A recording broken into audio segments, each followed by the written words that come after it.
see him performing all around the Chicagoland area. Ladies and gentlemen, give it up for Mr. Brett Moschel.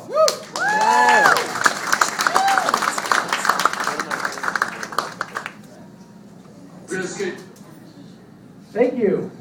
Thank you very much. Give it up for Isaiah. And why so funny? Yeah, big time. Putting this all together. If you didn't hear my name, it is on my shirt. Right here. Yeah, that's for the hearing impaired. I don't know why you would be at a stand-up comedy show if you were hearing impaired, but figured I'd do it anyways. I gotta tell you, I don't know if you saw me out front when you were coming in, but I smoke cigarettes like it's going out of style, which it is. Yeah, my manager at work, he tells me that I should quit. Those things are gonna kill you. Well, I told him, I'm gonna die at some point, we all are.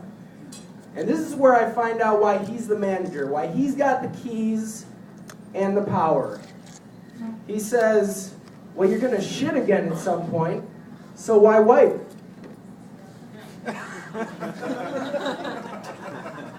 Sold. Never wiping my ass again. Thank you so much. You just saved me minutes off my life, which I'm gonna need because I smoke a lot of cigarettes. So I'm back at even, Steven. Remind me again why Sally's selling seashells down by the seashore? I feel like the theory of supply and demand simply won't allow this. It's the seashore. There are perfectly good, free seashells everywhere you look. All right? Now, truth be told, this particular tongue twister or, you know, this figure of speech that we use was shortened from its original version, which was Sally sells seashells by the seashore and lives nearby in a cardboard box. Yeah, Sally, come on. You need to spend less time on practicing alliteration, a little more time on finishing up that GED. How about that?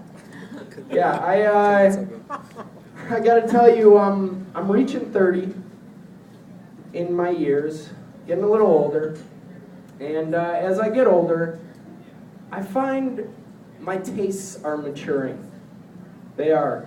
Because when I was a kid, ketchup was the only condiment that existed. Now it's the only condiment I can't stand.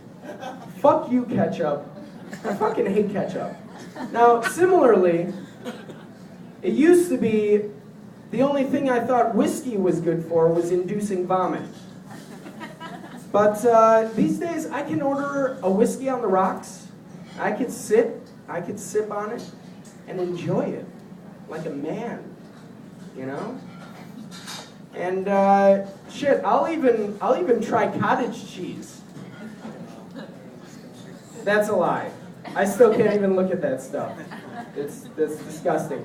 But I will tell you that texture plays a much larger role in choosing what I enjoy eating, which is why nowadays I like a nice meaty vagina.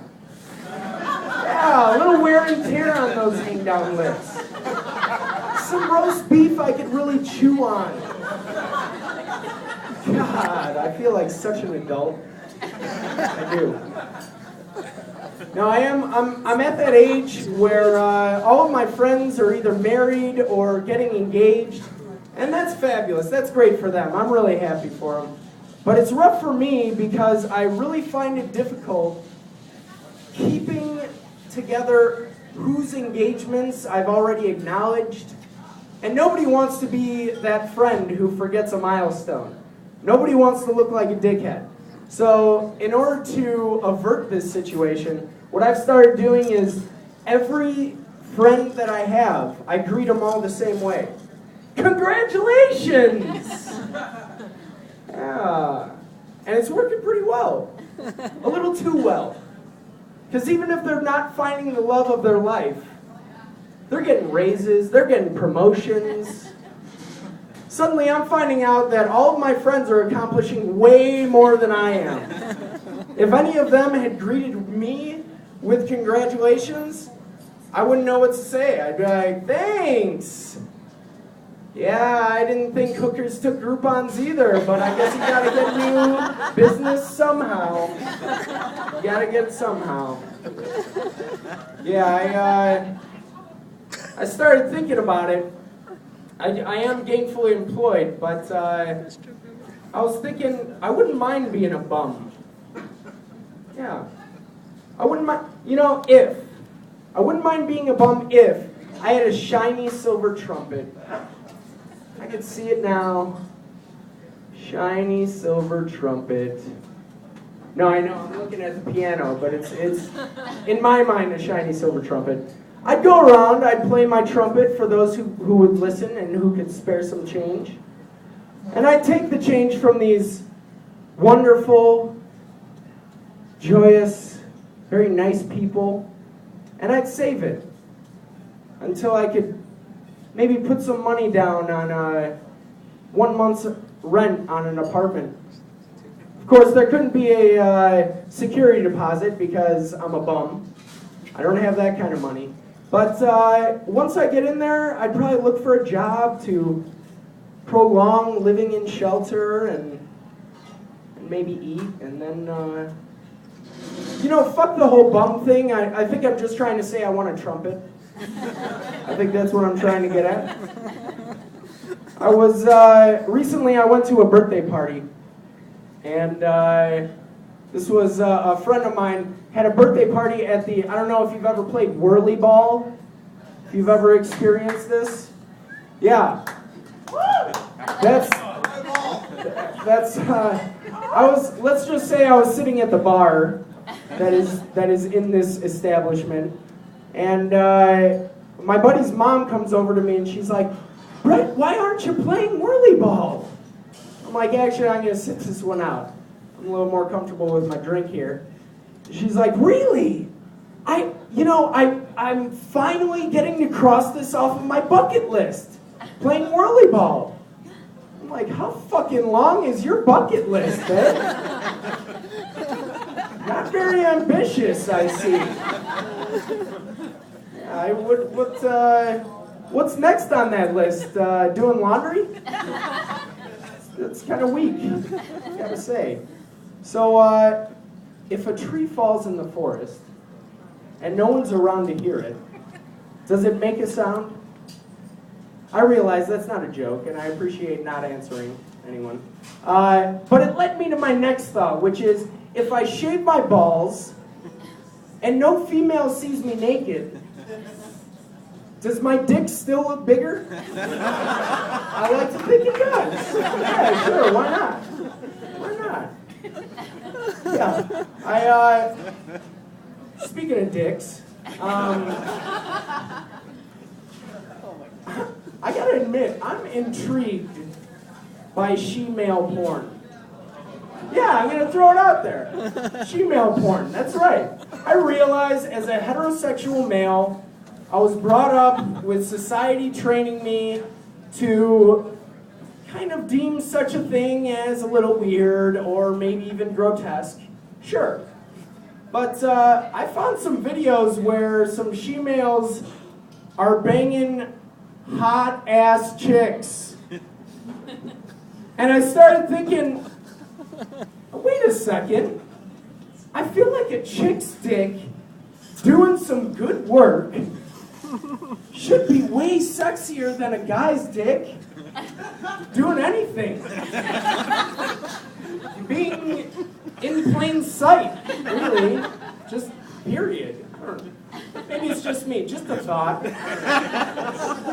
I don't know if anybody in the audience has ever done this. Have you ever seen a porn star or a Playboy centerfold, Playboy model, who looks exactly like someone you know?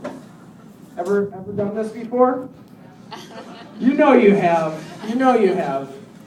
And, I'll admit, it was in a Playboy that this happened to me, and I was looking through the Playboy very innocently, looking for those notoriously, fabulously written articles, And okay, I happened upon the centerfold. Personally, I blame those staples in the center of the book.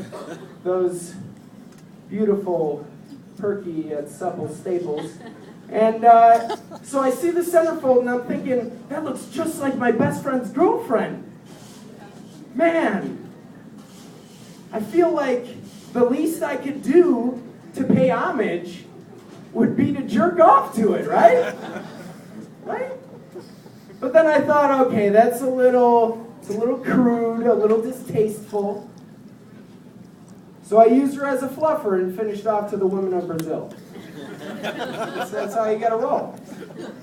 So I recently, I've been seeing this girl who is an aspiring television news anchor. And let me tell you, she certainly fits the bill. Stunningly beautiful. Pitch perfect eloquence. Needless to say, I was really excited when it finally came time for her big debut in my bedroom. So thanks. I get her on the bed and I'm so eager to please that I'm ready to go down on her when she unleashes this gnarly bush. I was like, I'm sorry, babe, but I feel like I gotta be the one to break it to you. You got a vagina for radio. Thank you very much. I've been Brett Moschel.